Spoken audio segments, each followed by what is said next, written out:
রমজান মাসে আজকে প্রথম শ্বশুরবাড়িতে ইফতার করলাম সবার সাথে। আর ইফতারির আগ মুহূর্তে মোর একালে যাইয়ে পৌঁছাইছিলাম, রওনা দিয়েছিলাম দুপুরের দিকে, একাল 12টা-1টার দিকে। তার ইফতারির আগ মুহূর্তে যাই পৌঁছাইয়া পরিবারের সবার সাথে একত্রে ইফতারি করলাম। তার ইফতারি আয়োজনে অনেক কিছু করছিল মোর শাশুড়ি, মোর দুই ভাবি মিললে মোর পছন্দের অনেক আইটেমে করছিল। এছাড়াও আর কি করছিল সমস্ত কিছুগুলো আজকের ব্লগে শেয়ার করবো। দাদুরা বুয়ারা ভিডিও ডিসক্রিপ করবেন না করলে মোরও দেখতে পাবেন। মেমো লাগছে। আসসালামু আলাইকুম দাদুরা বুয়ারা আপুরা, এরা সকলে কেমন আছেন? আশা করি আল্লাহর রহমতে সকলে ভালোই আছেন। এই যে ধান মোরা গাড়িতে করে যাইতে এসি, কিন্তু রোজা রাখি রমজান মাসে যাইতে এসি, তো এত কষ্ট হইতেছিল যে বলার বাহিরে বোঝেন। এরপরে প্রতিমধ্যে আবার গাড়ি থামাইয়ে দধি মিষ্টি নিয়ে নিতে এসেছিলাম। তার কোন কোন মিষ্টি নিমো হইয়ে আবার দেখতে এসেছিলাম। তার যে ওকে এখান দিয়ে দধি মিষ্টি কিনে আবার গাড়িতে চলে যান বোঝেন। তার বাইরে না রোদ দূরে ছিল, গরম আসছিল, রমজান মাস, এত কষ্ট লাগতেছিল জার্নিতে যা বলার বাহিরে। একালে থোত মারি হুগাই গেছে বোঝেন। তোর কষ্ট হয় বেমালা। তার আগে দেখা গেছে কি যে রাত্রির কালে জার্নি করলে অত কষ্ট লাগতো না। দুপুরের রোদ্দুরটা কালে মাথার উপরে পরে বেমালা কষ্ট হইতেছে। ওই থতমা দেখলেই বোঝা যায় যে কষ্ট হইতেছে। তো যাই হোক এরপরে যাইতেছি। পরবর্তীতে ঈদের আগে আর যাওয়া যাবে না কিরপিন নিয়ে, ওই যে এত গ্যাদারিং হইবে গাড়ি ঘরে, তো যাওয়াই যাবে না কোনোভাবে। তার এখন একটু গ্যাদারিং কম আছে, এখন যাইয়ে সুন্দর করে একটু দেখে আসি সমস্ত কিছু। রমজান মাসে তো যাইয়ে সবার সাথে একত্রে রোজা রাখা হয়নি কিংবা ইফতারি করা হয়নি, ওই লিগেগুলো যাইতেছি। আর যেই হোক শ্বশুর বাড়িতে যাওয়ার আগে তো মোর একটু প্রিপারেশন আছে, কথা বোঝেননি। ওই লিগেগুলো নিয়ে এসছি গ্লাস স্কিন কম্বো, যেন ফেসটা কালে সুন্দর তারা কালে ঝকঝকা চকচক হয়ে যায়। গ্লাসে স্কিন কম্বোর মধ্যে কী আসলে একটু শেয়ার করতেছে। এটা হলো ব্রাইটেনিং ফেস প্যাক বোঝেন। এই ফেস প্যাকটা একালে প্রাকৃতিক উপাদান দিয়ে তৈরি, যাতে করে কোনো ধরনের ফেসের সাইড এফেক্ট হইবে না বোঝেন। প্রত্যেক দিন ঠান্ডা পানি দিয়ে কিংবা এই গোলাপ জল দিয়ে মিক্স করে 2-3 বের করেও দিতে পারেন, কিংবা প্রত্যেকদিন 1 বের করে দিলেও ওগুলো ফেসটা ব্রাইট হয়ে যাবে। এরপর ওগুলো দেখতে পাইতেছেন স্যাফরন সুদিং জেল। এটা গরমের ভিতর থেকে আইয়ে সুন্দর করে ঠান্ডা জেলটা দিয়ে দেবেন, ফেসের কালা দাগ চলে যাবে, ফেসটা ব্রাইট করবে। এছাড়াও ফেসটা একালে ময়শ্চারাইজ করবে, সফট করবে, সুদিং করবে, বেমালা ভালো বোঝেন। আর এত সুন্দর সুদিং হবে একালে গ্লাসের না চকচকা ঝকঝকা করবে। আর এই সুদিং জেলটা করলে 15 থেকে 20 মিনিট রাখে ফেস স্কিনে যে কালে শুকাইয়ে যাবে সেকালে সুন্দর করে ধৌত করে ফেলাইতে হইবে। আর এটা ফ্রিজে সুন্দর করে রাখা দিয়ে এরপর করে ব্যবহার করলে আরও ভালো লাগবে বোঝেন। আর এইগুলো সমস্ত কিছু একালে প্রাকৃতিক উপাদান দিয়ে তৈরি। এরপরে দেখতে পাইতেছেন ফেস সিরাম।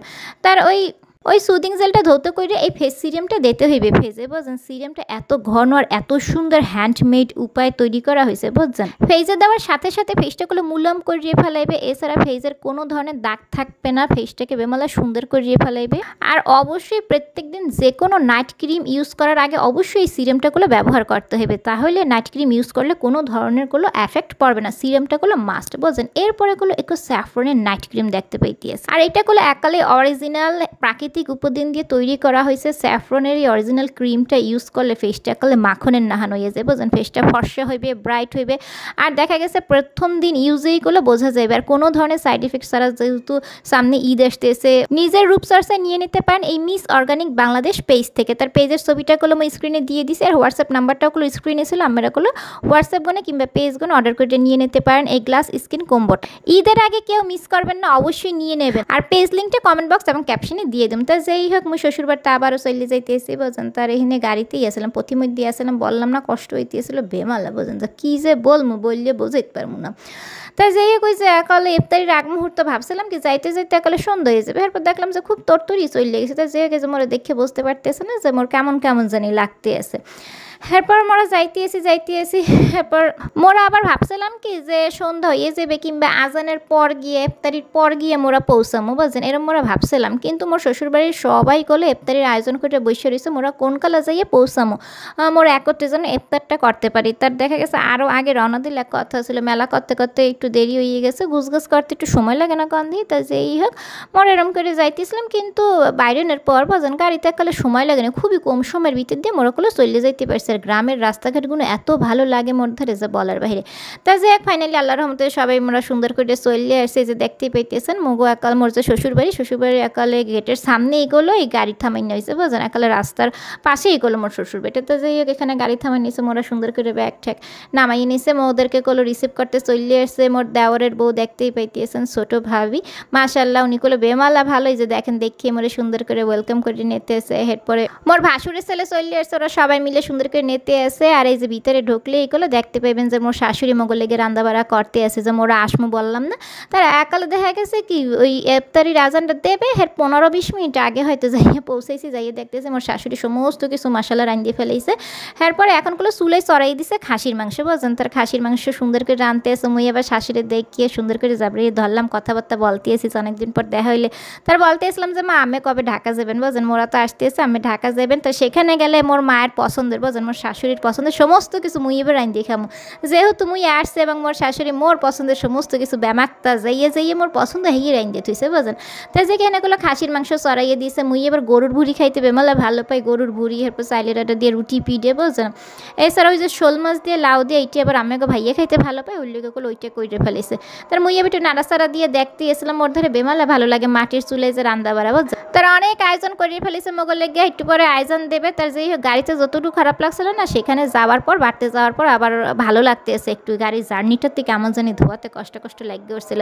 তার এখান দিয়ে দেখতে এসেছিলাম মা কি রাঁধতে আছে আর কি কি আয়োজন করতেছে, সব কিছু গুছগাছ করে এগুলো টেবিলের উপরে নেওয়া হইতেছে যে একটু পরে আয়োজন দেবে, মোরা একত্রে সবাই মিলে ইফতারি করবো, বুঝছেন। আর এখান দিয়ে মোর দেওয়ার বউকে দেখতে পাইতে আছেন, উনি এবার যে সালাদ কাটতে আছে, শশা কাটতে আছে, তারপরে যে হাঁসের ডিম, বুঝছেন, সেদ্ধ করছে, ওই এবার সিলে নিতেছে। আম্মাকে ভাই এবার হাঁসের ডিম সেদ্ধটা খাইতে ভালো পায়।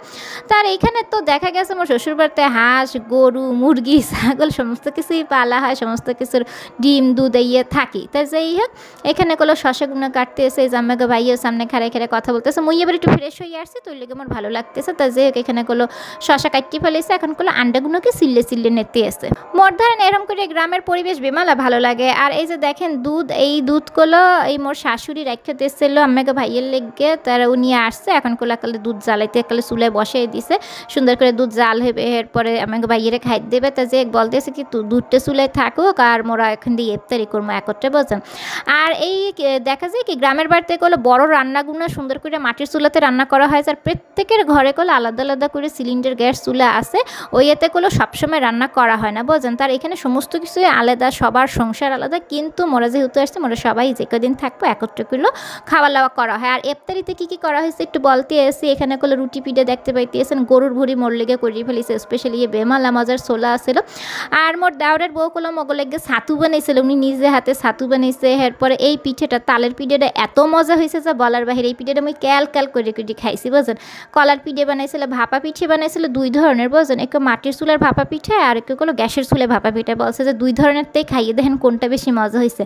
তার বেমালা আইটেম আয়োজন করছিল যে কোনটা থুইয়া কোনটা খামা হাইয়া তো কোনো দিশে পাইতেছি। আর ইফতারি আয়োজনে করলাম মোরা এই খাইতে এসি। এছাড়াও গরুর মাংস, খাসির মাংস, শৈল মাছ দিয়ে লাউ তরকারি সমস্ত কিছু আছে, ইয়ে রাত্রিরে সেহরিতে খাওয়াইবে এখানে। আর এখানে আমাকে ভাই এবার মিষ্টি খুলে নিতে এসেছিলো আর আয়োজন দিয়ে দিচ্ছে, মোরা খাওয়া দাওয়া শুরু করে দিছে, দেখতেই পাইতেছেন। এখানে করলাম ওই রুটি পিঠে দিয়ে গরুর ভুড়িটা প্রথমে খাওয়া শুরু করছে। গরুর ভুড়িটা রান্না করছিল মোর বড় ভাবে, বুঝছেন, ভাসুরের বউ, মাশাল্লাহ বেমালা মজা হয়েছিল, বুঝছেন। তারা অনেক ভালো লাগছিল মোর ধারে।